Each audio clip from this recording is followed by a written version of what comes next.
In this reaction video, we're going to look at a teenager that's smarter than most adults. I'm excited about what she has to say.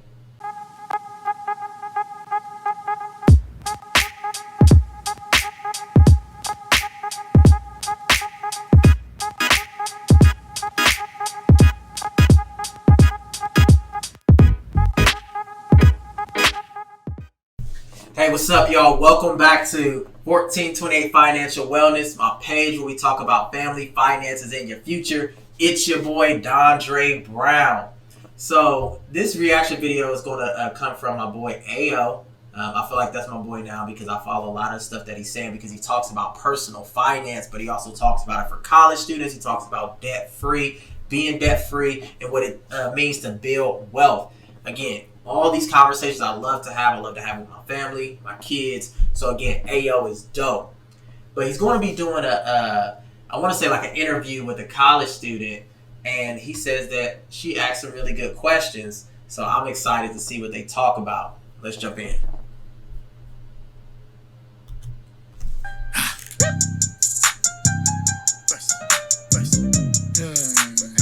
All right, hit me with your question. What's going on? Okay, so I just graduated high school, and I'm currently going to go to a community college nearby. And I was going to plan on living at home for like a year or so, saving my money, you know? Okay. And we figured out with my teacher. First, I want to say, so far, she just finished high school, and her plan is to go to college. And she's asking questions about the different options that she has already.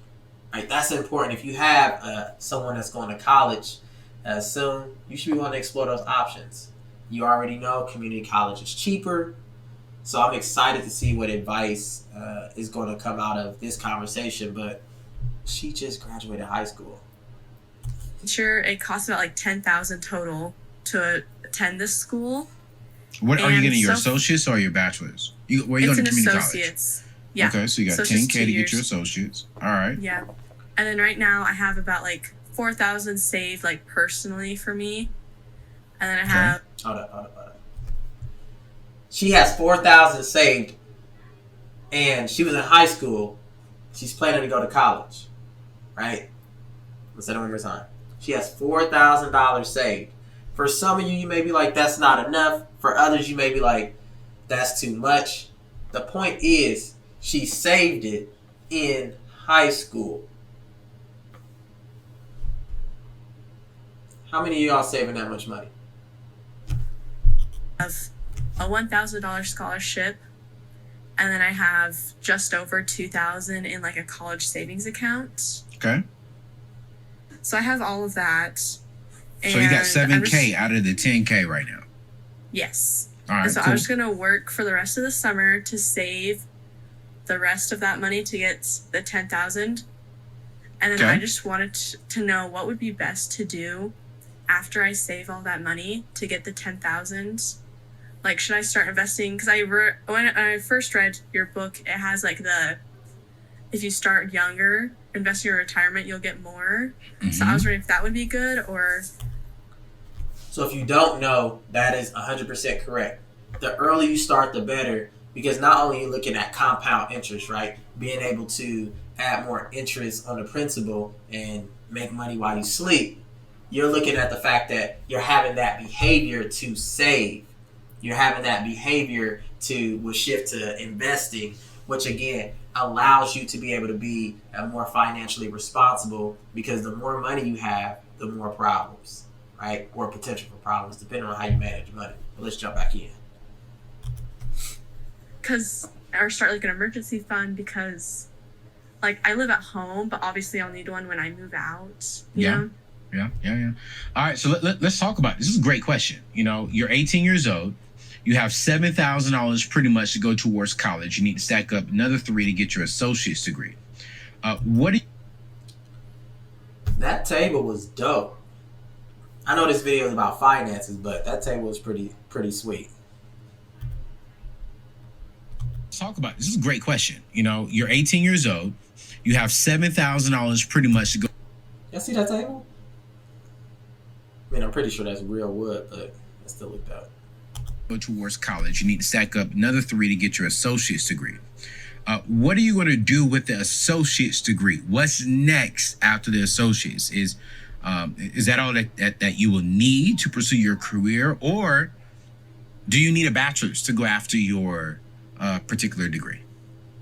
I was planning on getting 2 more years after it. Okay. To have like 4 years total for college. What's the bachelor's going to be in?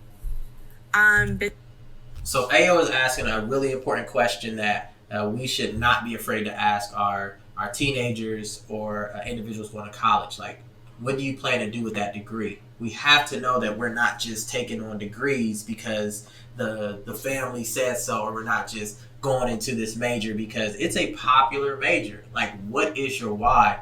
I tell people all the time, you're not paying for the degree, you're paying for the college experience, right? So you want to make sure when you come out, you know, that the college degree is going to be something that you are confident in getting because you know why and you know what you're going to have coming out of college. Business and finance. Business and finance. So you want to be, what do you want to do with that degree? I love to be like personal finance or do stuff like that for businesses or just people in general.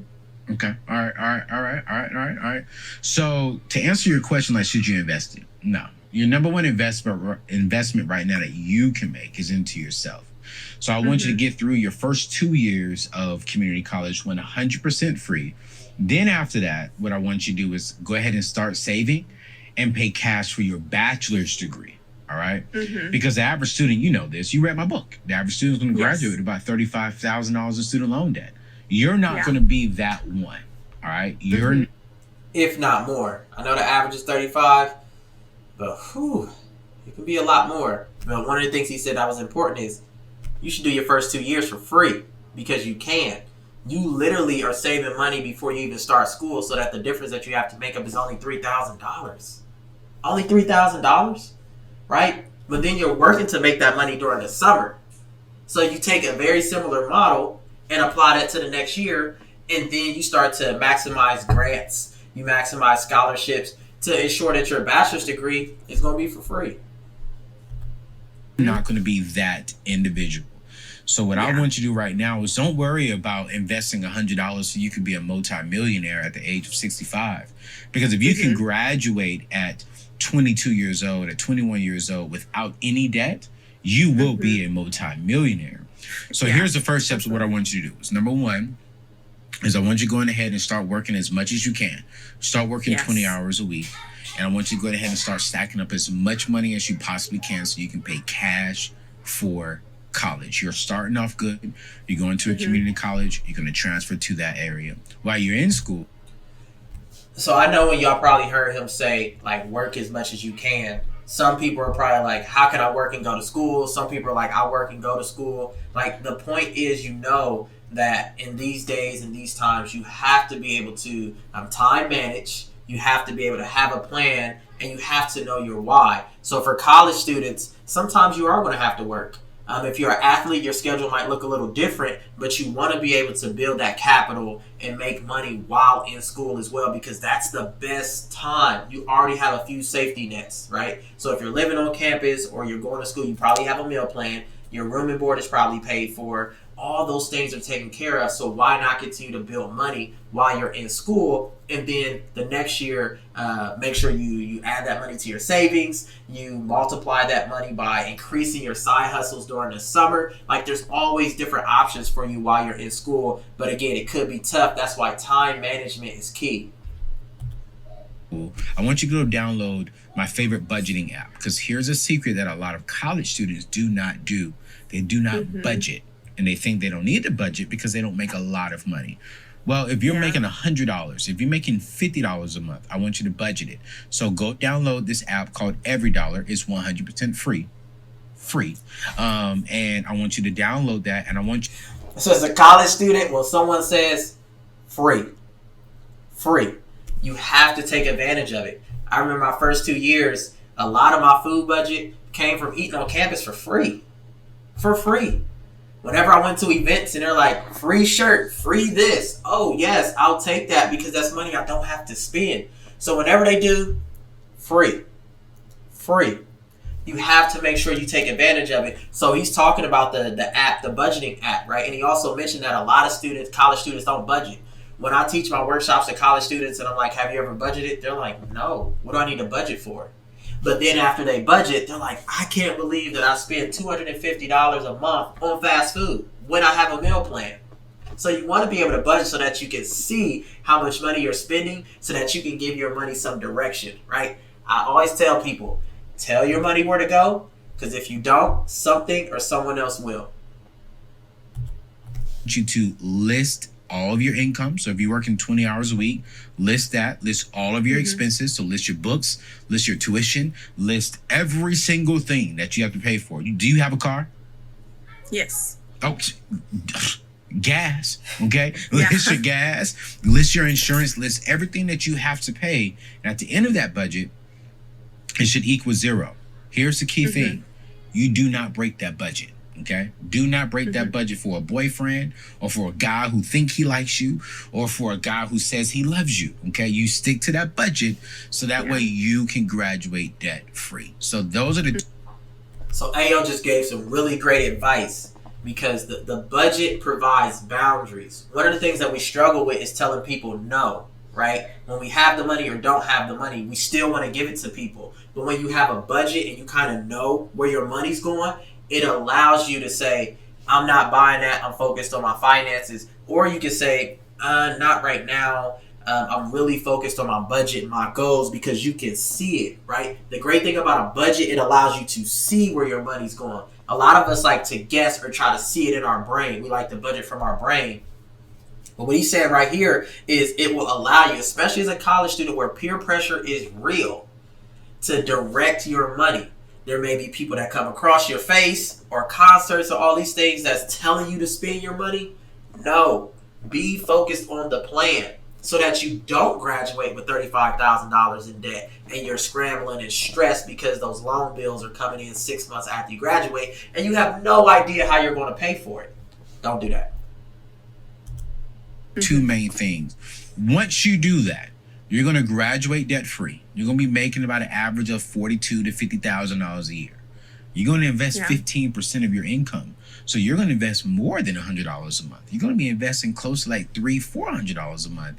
And you're going to be making a lot of money. Yeah. All right. But you're graduating during an interesting season. How do you feel right now? Because did you all have a high school graduation this year? Not really. It was like just because they had it like a whole day, and so everybody took a turn, like a time slot. So I went in at like the end. Okay. So it was kind of awkward. Yeah, I understand. It was. But use this time wisely. Okay. Your class, the class of 2020, is experiencing something no one has ever done before. I want you to use this time wisely. Maybe start looking into maybe some other schools that may be offering cheaper tuition. Online school right now is a great option. So use this time wisely and take advantage of this season. So sorry you had to miss out and so sorry it happened during your school year. But look at how you can take advantage of this year. Yeah. How can you use this to get you ahead of the class of 2021 that's coming behind you, or get you ahead of the class of 2019 that graduated the year before you. So use this time wisely. But Sarah, thanks so much for zooming in with me and allowing me and my people to see your face, and congrats. And I'm excited about your future. Thank you. All right, now. Thank you so much. So overall, that video was dope. Ayo gave some really great advice. But let's talk about the teenager really fast. Like, she had some really good questions, right? So if you are a parent and you're trying to figure out, okay, how do I communicate to these schools? You should check this video out and encourage your child and have your child ask those questions to different schools, to different individuals, financial advisors, the financial aid office. Like, at this point, you're thinking about college and understanding that it's an investment, right? College is an investment at this point where you have to invest in yourself, because a lot of people aren't going to school as much as they used to back then. When I went to school, everybody was going to school. But then everybody was leaving with debt and frustrated whether they finished or not. And now there's this huge blanket of people considering and reconsidering if they should go to college, especially in these times today. So for our high school seniors who just graduated during these times, I congratulate you. I'm pretty sure it was tough and it was a change in environment. But make sure that you recognize, celebrate, and appreciate what you're coming out of, because you're building grit. You're building resiliency. You are doing what it takes and taking the necessary steps to get over barriers. Like, this situation was a huge barrier and you overcame it. So keep doing that. Make sure you ask some great questions. I hope you like this video. Check out Ayo. He gives some really great advice for college students, for individuals like myself who graduated college and is really trying to make sure that I focus on my finances. But yeah, if you really like this video, hit the like button. Make sure you go subscribe and share. Peace.